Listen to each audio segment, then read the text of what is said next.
नमस्कार दोस्तों, स्वागत है आपका ऑन एग्जाम में। दोस्तों, आज इस क्लास पे हम भारतीय भूगोल यानी कि इंडियन ज्योग्राफी के बारे में डिस्कस करने वाले हैं। और इस वीडियो में मैंने उन्हीं प्रश्नों को लिया है जो कि मोस्ट इम्पॉर्टेंट क्वेश्चन है और जो पिछली परीक्षाओं में पूछे भी जा चुके हैं।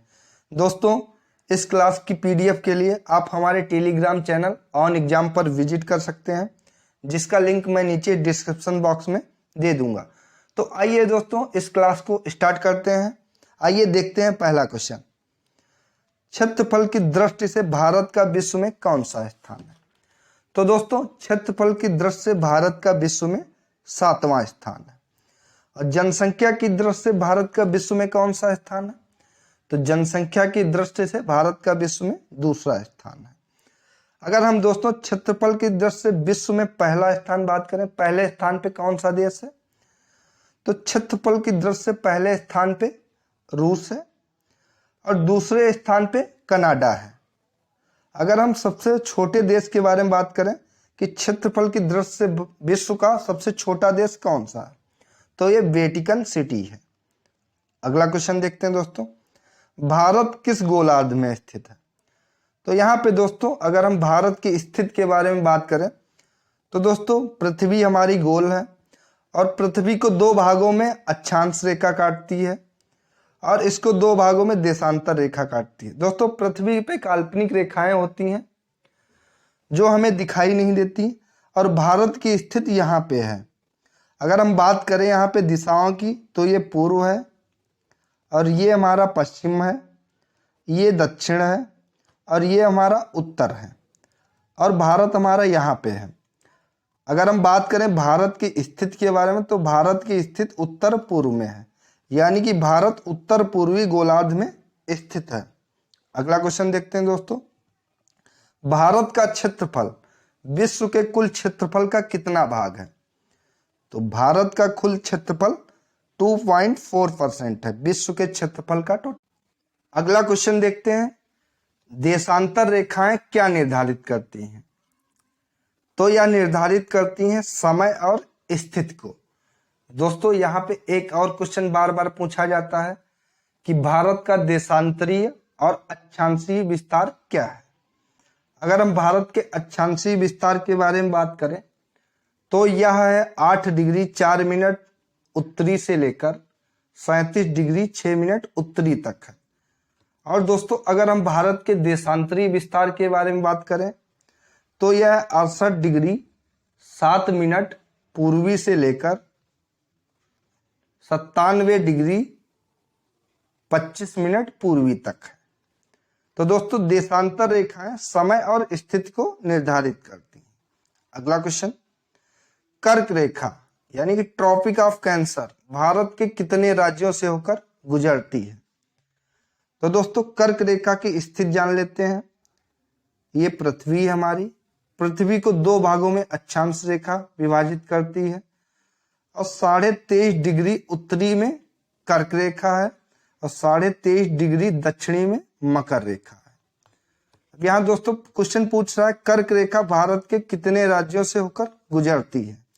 तो इसका सही आंसर 8 राज्यों से।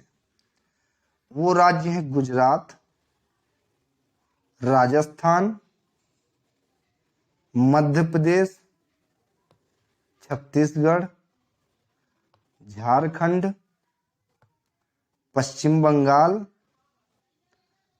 त्रिपुरा और मिजोरम। दोस्तों ये 8 राज्य हैं जो कर्क रेखा जिनसे होकर गुजरती है।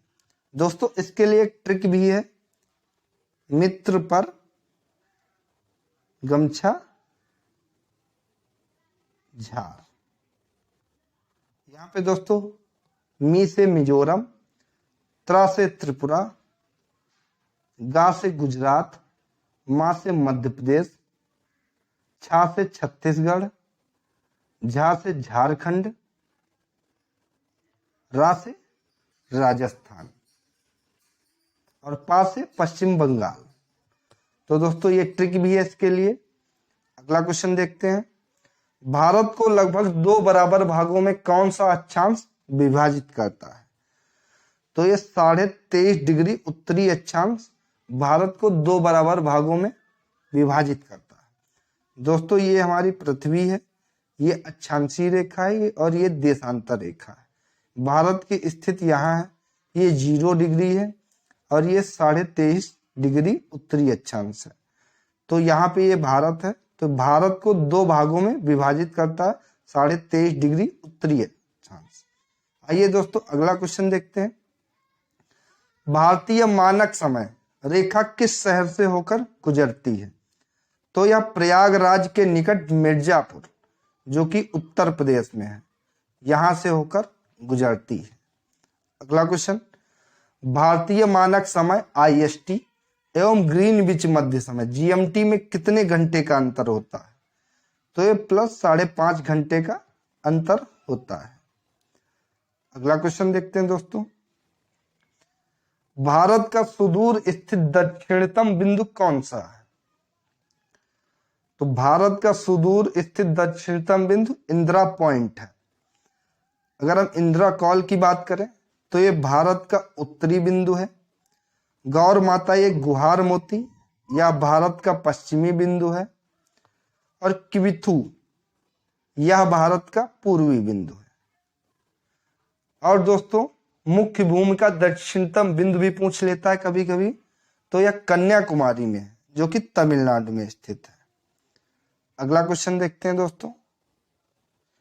बांग्लादेश से कितने राज्यों की सीमा स्पर्श करती है? तो बांग्लादेश से 5 राज्यों की सीमा स्पर्श करती है। उनमें से कौन कौन राज्य हैं? वो राज्य हैं पश्चिम बंगाल, मेघालय, मिजोरम, त्रिपुरा और असम। इन 5 राज्यों से बांग्लादेश की सीमा स्पर्श करती है। अगला क्वेश्चन दोस्तों, भारत का एकमात्र जिला कौन सा है जिसकी सीमा 4 राज्यों से स्पर्श करती है? तो यह सोनभद्र, जो कि उत्तर प्रदेश में है। इस जिले की सीमा 4 राज्यों को स्पर्श करती है। वो राज्य है मध्य प्रदेश, छत्तीसगढ़, झारखंड और बिहार। इन 4 राज्यों की सीमा सोनभद्र से टच करती है। अगला क्वेश्चन, भारतीय मानक समय रेखा और कर्क रेखा एक दूसरे को कहां काटती है? तो यह एक दूसरे को छत्तीसगढ़ में काटती है। दोस्तों जैसा कि आप देखते होंगे मैप में, ये हमारा मैप है। कर्क रेखा छत्तीसगढ़ से होकर आती है, मध्य प्रदेश से होकर आती है छत्तीसगढ़।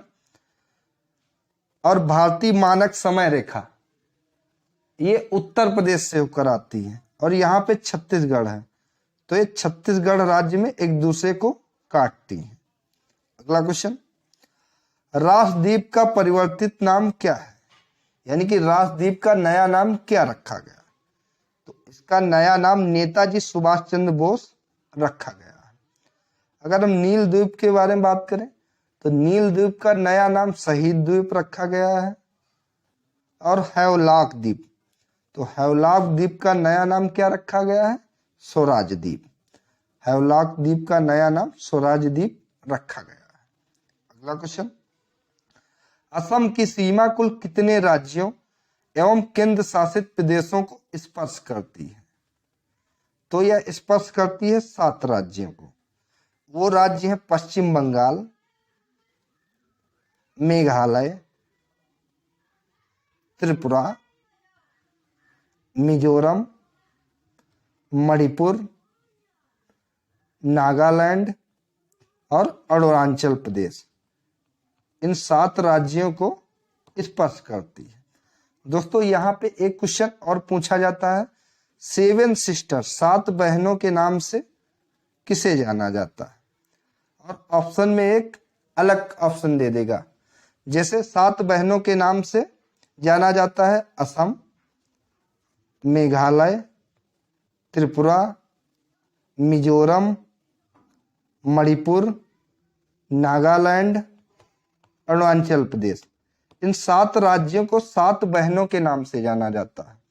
और ऑप्शन में दे देगा सिक्किम। दोस्तों सिक्किम 7 राज्यों, जो सिक्किम है वो 7 बहनों में नहीं आता है, 7 सिस्टर्स में नहीं आता है, ये अलग राज्य है।